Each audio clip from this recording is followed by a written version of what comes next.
Alright guys, I'm down here in the snake room and I got a bunch of stuff going on. Take a look at this. So first of all, I have 3 egg boxes with eggs, with snake egg. They're ball python eggs. They're either pipping or I actually saw some of them all the way out. So let's take a look at those. But first I kind of wanted to show you how I make my little sphagnum moss balls. So I actually found some more netting, and I'll show you how the netting comes. So this is actually a slightly different type of netting. Let's see if I can get it out of the bag here. Well, here's one. Oh, dropped on the floor. So this is actually a longer netting. You can see it's I think it's 24 inches. The other ones I had, I think, were like 12 inches or 16 inches. But what I really like about these is you can fill it. I actually messed up on this one. Yeah, of course, the one I wanted to show you, I messed up. But so basically, I filled it and then tied a knot. And what I really need to do is tie another knot so I can cut it between the knots. So, because if I cut it here, one of them is going to be open, obviously. So, and then basically I cut the end off. And that's pretty nice. So I use these for humidity in my tubs, and they've been working really great. Like this little guy here. And then for some of my bigger snakes, I make the bigger balls, and then basically I just throw the extras in a moss tub.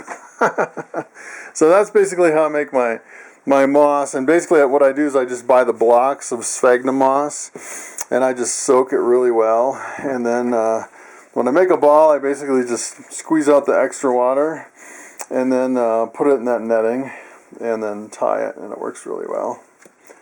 So that's pretty much it for the moss. Okay, so one more thing I've kind of been on the fence about, kind of changing my mind, going back and forth, is one of the holdbacks. I made another little sign, and I think I decided to keep this pastel pinstripe bamboo, and I was hoping he'd be a female, but this is a male. And he's a really, really neat snake. This guy, let's see, this guy hasn't shed or eaten yet. But I think I'm going to use him as a breeder. So right now, I just have a bamboo male. And the one male basically produced all my bamboos. But the only problem is if I breed a bamboo with a normal, I'll get either bamboos or normals. So this is basically my big bamboo male, and he is really, really a stunning snake. And he's done really well for me. I got a lot of bamboo babies from this guy, and I think the bamboos are I think the bamboos and the coral glows are some of the most friendly by nature, I think. He's just really curious and really friendly. And I think it's just part of the genetics. I think bumblebees are some of the most aggressive. For some reason, I think that's why they call them bumblebee. But anyway, so I got my moss balls, and I'm pretty much set up to start digging into some of these boxes. So what I'm going to do is I'm going to probe them with I have a probe kit here, and that'll tell me if it's a male or a female, and I use a little lubrication for that. And if we need to cut any eggs, I have a scissors. And then if we set any up in the tubs, I use this magnetic tape with a label maker, and then we'll throw in a moss ball. And let me set this camera up on a tripod, and we'll check these guys out. Alright, so these guys are actually 62 days in the incubator. I've seen some go a little bit longer. I've actually seen some go a lot shorter. So I always thought it was 55 days, but I think it really depends on the temperature in the incubator. So this one was actually a pastel crossed with the bamboo. So we should get pastels, bamboos, pastel bamboos, and normals. So basically there's 4 different snakes we can get out of this, and take a look at all the humidity in this. If you can take a look at that. And to me, that much humidity in there, kind of hanging off the top, is kind of concerning. And I've had a few eggs go bad, and I'm kind of curious to see if it's actually that humidity that's actually causing it. And I know there might be a couple bad eggs in some of these. Yeah, like right here. There's a bad egg. But I'm not sure if that's from the humidity or if it was just a bad egg right off the start. So, and another reason, I just spilled a bunch of water on the floor. Let me clean that up so I don't step in it. But another reason I like to separate my eggs is because if I have a bad one, I like just to keep it away from the good ones. And see, I think this one here, you can see a little water on it that I dripped on it just from taking off the top. But I think just by looking at it, it looks like it got a little water on it.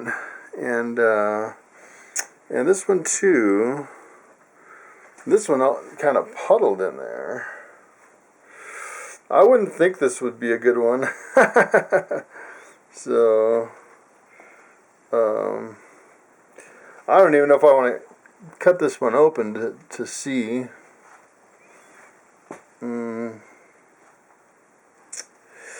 Yeah, I think I'm just going to take this one out. It looks pretty bad. It feels like it's got some good weight to it, though. I'm almost curious to see if there's something in there. I suppose I could do a little cutting on a bad egg. I mean, what's the harm in that, right? I mean, the worst the worst it could be is really bad inside there. All right, I'm gonna get a little crazy, wild and crazy here, and I'm gonna cut open this egg.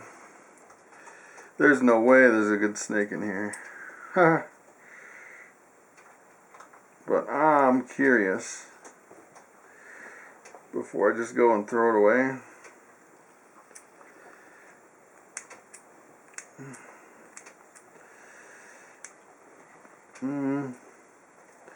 No snake.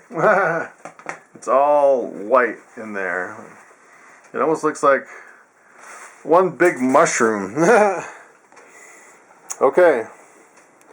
So it looks like we have 3. And I might do a little egg cutting on these since they're kind of popping out. And it's kind of past time, or I should say it's about the perfect time. Alright, I'm going to zoom in a little bit on this egg. And then some of these might be a little hard to tell. At this stage I think it's really hard to tell a bamboo with a pastel bamboo. But we should be able to get a pretty good idea, I think.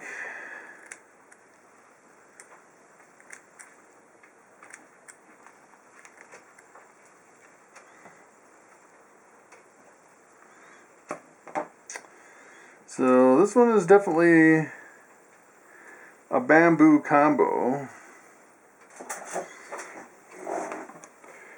Let me cut it open just a little more.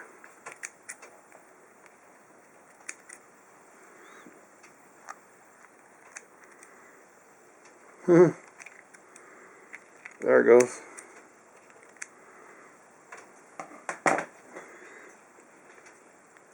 Oh, take a look at that. Sticking his little head out. So usually the way I tell a pastel is a pastel will have a little bit whiter head, and it's really hard to tell on a standalone. You almost have to compare it side by side by regular bamboo to see, but it's kind of peeking out. That's a really cool snake. So that's either a bamboo or a pastel bamboo. It's really hard to tell. So, and then this guy, let's see here. If I was to guess on this one, I would say this looks like a pastel just based on the color on his head. He's like stuck.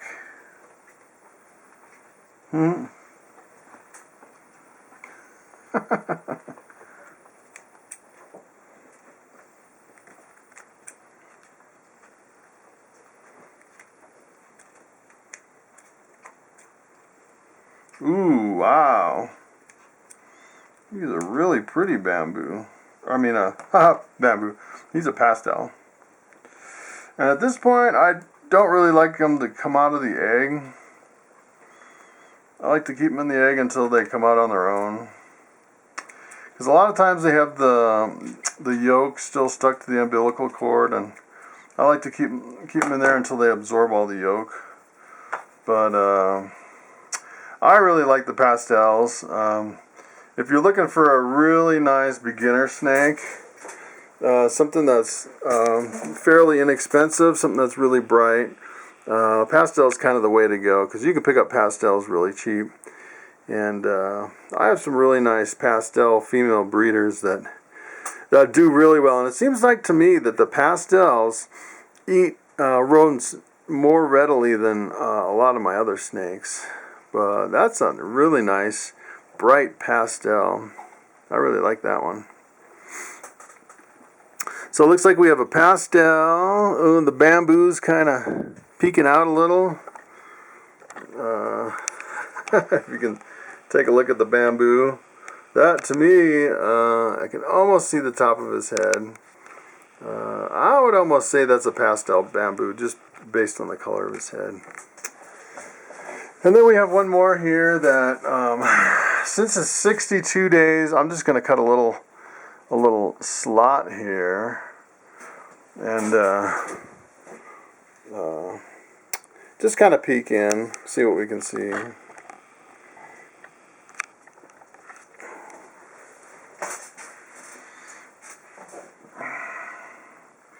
So let's take a look at this guy.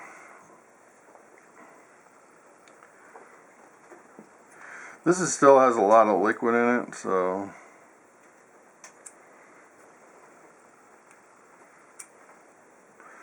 I try to avoid cutting too much if they have a lot of liquid.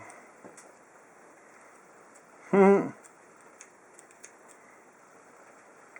it's a bamboo! You can see the little tail.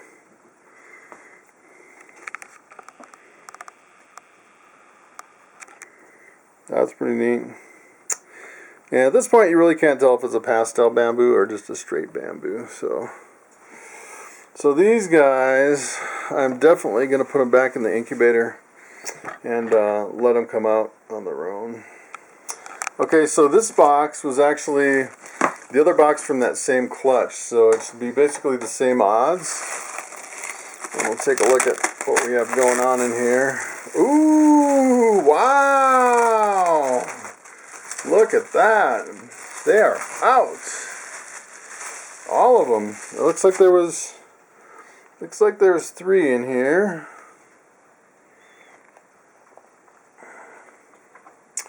And they are all out. So, alright. So let's take a look at what we have here. So, it looks like, wow. Yeah, take a look at that.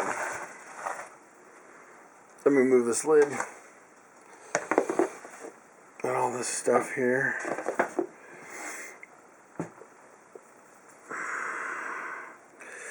Alright. You get a nice close-up look here. Alright. More bamboos. 3 more bamboos. So I would say, if you take a look at the head, take a look at the head on this one. Look at how dark it is, and then compare it to this one, how light that is. So, and you can see the pattern's a little bit more faded on this one. So I definitely say the lighter head is the pastel bamboo. And then let's take a look at this one here. So this one is kind of the same way compared to this one. So I would say this is a pastel bamboo too. So it looks like we did really well. 2 pastel bamboos and a bamboo. No pastels and no normals.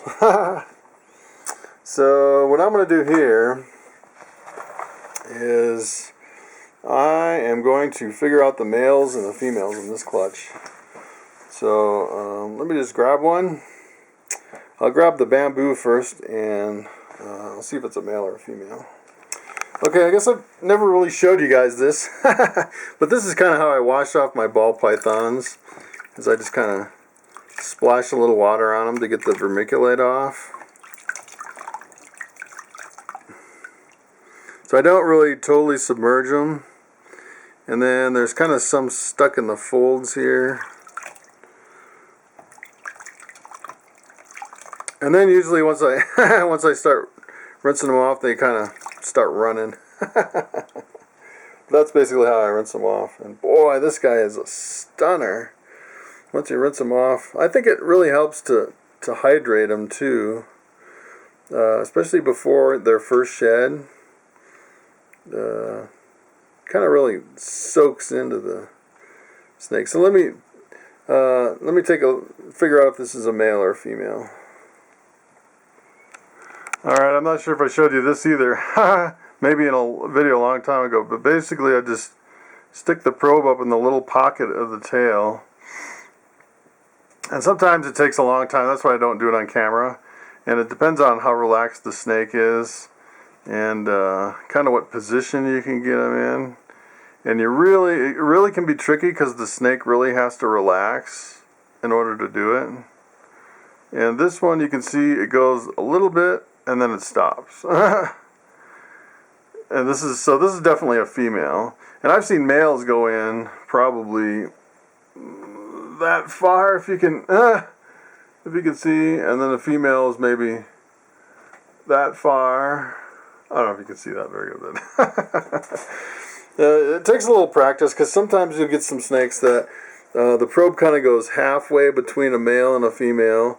And depending on the clutch, it can kind of trick you. And then once you hit a male in that clutch, it goes way in, then you know, oh yeah, the rest of them were females. So but this is a really beautiful female bamboo. This will make a good breeder someday.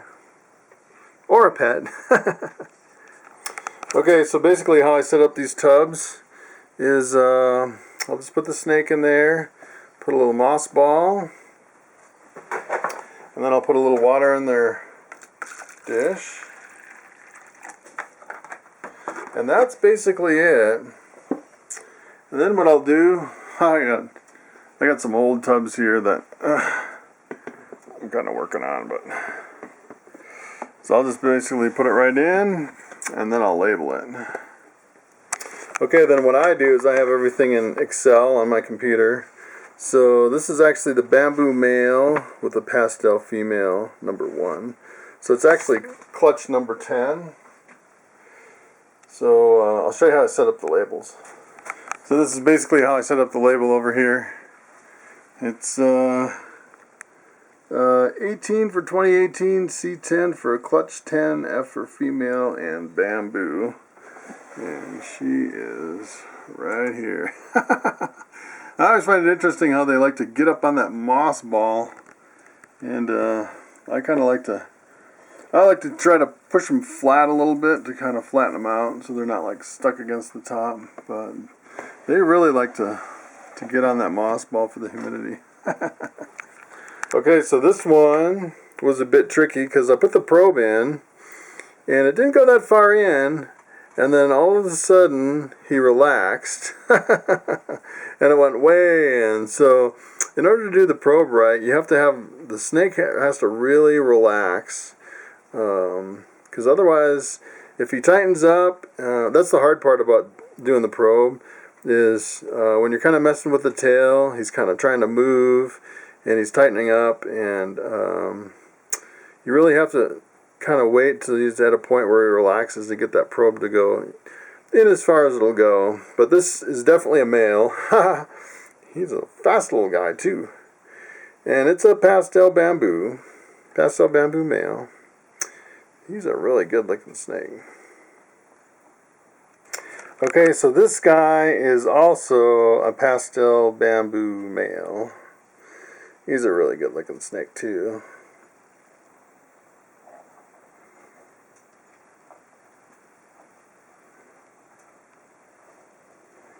This guy was really easy to probe. I went way in the first time.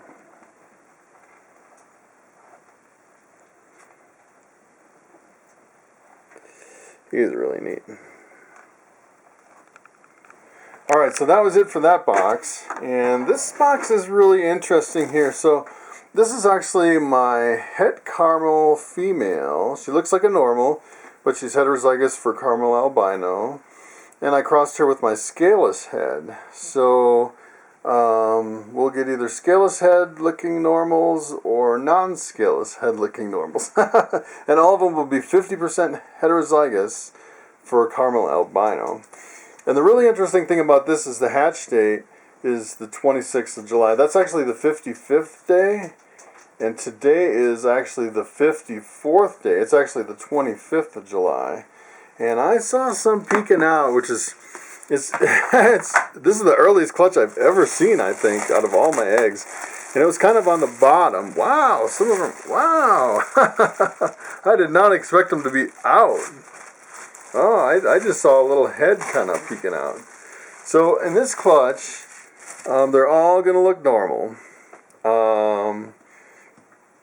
So basically, oh, we can almost just take a look with their heads sticking out now.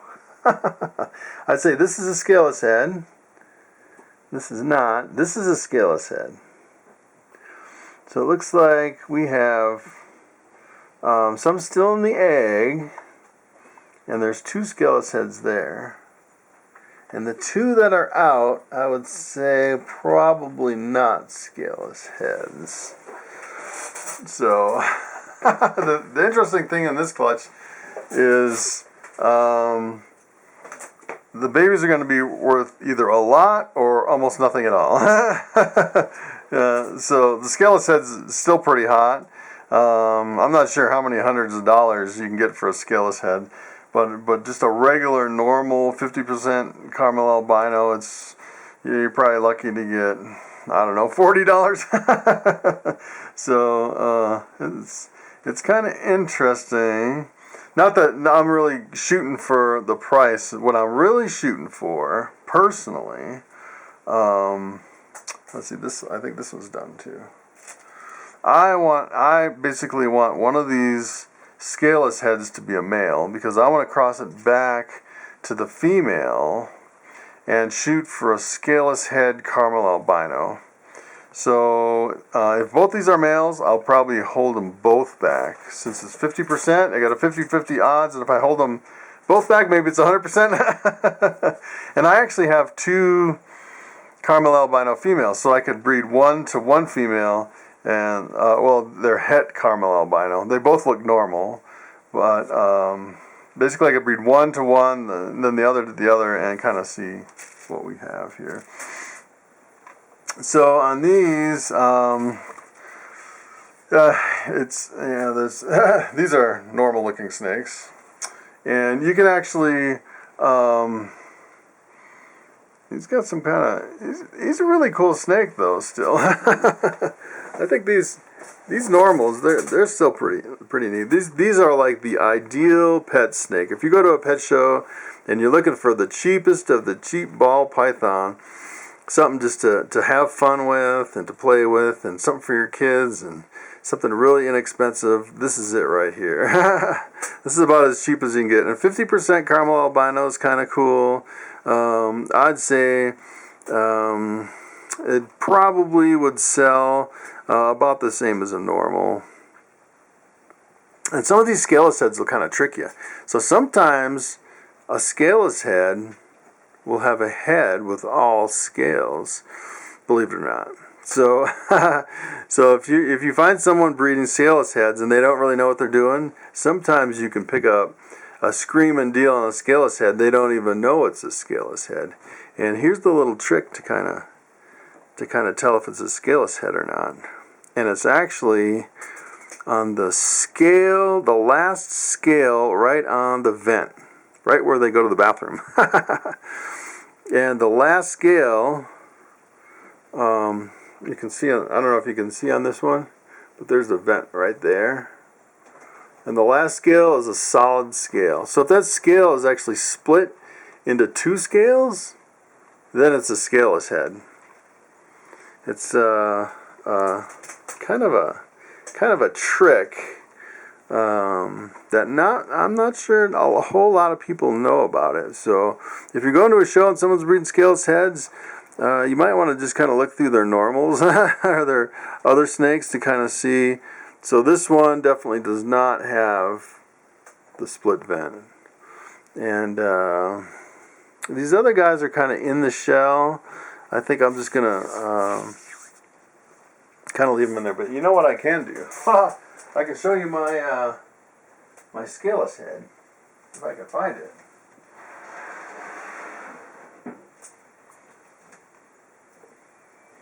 So here is my big male scaleless head that all this came from. And you can actually see on him that the last scale right here is actually, it's right here. See how it's split in two right there, into two scales? That shows you that it's a scaleless head. Well, of course, on this guy, he's got a lot of scales missing from the head. That's that's the first clue. He's got scales missing from the head. But that kind of shows you kind of what you're looking for when you're looking through the scaleless head. So I have 2 on this, which is pretty good odds. I think for this, I'm just gonna figure out the male and the females on these normals and set them up in tubs. Okay, so this is a female normal 50% het caramel albino. Alright guys, so this one is a male normal 50% het caramel albino. Still a really cool looking snake. And a male normal, I would say a male normal is probably, I would say it'd be really nice to have at least one male normal on hand. I don't know about the 50% het caramel albino though, but as far as, a big breeder, if you really wanted to prove out some of your, high-end females, say they're like 5 or 6 gene, you really wanted nothing else to really muddy the water. You kind of wanted a normal to kind of figure out what's in them. I would say it'd be nice to have a normal on hand. But for me, I don't really have that many females. I don't think I have any females that have more than 3 genes, so it's not really an issue for me. If I bred like a 3 gene to a 3 or 4 gene and ended up with 6 or 7 genes, then a normal male I think would really come in handy for proving out females. All right, so these 3 guys, they're actually 2 of them are scaleless heads, so that's pretty exciting. It wasn't really great odds. 2 out of what do we have in there? 5. So not the greatest, I would say, with 3 of them being normals. But it's better than none, I guess. So I've seen the odds flip either way. So I'm going to put these back in the incubator. So here's my incubator right now. I actually built this incubator out of a beverage cooler. Some guy bought it brand new and the compressor was bad. And I got it for a steal. And I just put some heat tape in the back and put a little, I think it's a VE100 with a power backup. And put a little fan in there to kind of circulate the air. So I have 6 boxes of eggs still to go, and then the 2 that we just put back that just have a couple eggs. So I also realized, it just kind of hit me that those 2 scaleless het caramel albinos, if one's a male and one's a female, I might actually hold them both back. It's kind of slim odds, but you know, they're both 50% het caramel albino, and you really can't tell which ones are caramel albino. But if they both are caramel albino, once that female hits the breeding size in about 3 years, I could actually hit scaleless caramel albino, which would be really cool. Probably the world's first. So depending on the odds, I might actually hold both of those back. And then for my hatchling rack, we filled up another row, so it's filling up pretty nice. So 5, 10, 15, 20, so 25 there, and then we have 39 over here. So we have quite a few with quite a few to go. So, and then next year, well, actually this fall I have a lot of stuff that I'm growing up that's not going to be quite ready this year. But I have a pinstripe pine, some pastel desert ghost, spider pastel desert ghost. Let's see, what else do I have? I have some clown stuff that I'm growing up, a lesser pied. Yeah, so it's a whole bunch of stuff that it's not quite to size yet. Probably not going to be able to pair it up this year, but the following year, definitely I'm going to be able to get a lot of those genes in the mix. And I'm definitely outgrowing this room already. So a lot of these hatchlings, you know, I'll hold some of it back, and I'll probably fill up a lot of these tubs to where this is completely full. And what I might do is I might actually swap out some of my normals, because this year I bred a lot of bamboos to normal females, and I might kind of phase out my normals and then kind of go back to putting some more high-end stuff where the normals are, and then kind of taking some of my holdback hatchlings and then putting them back where these guys, this is kind of like a grow out rack here. So that's pretty much it. Thanks for watching, and I will see you next time.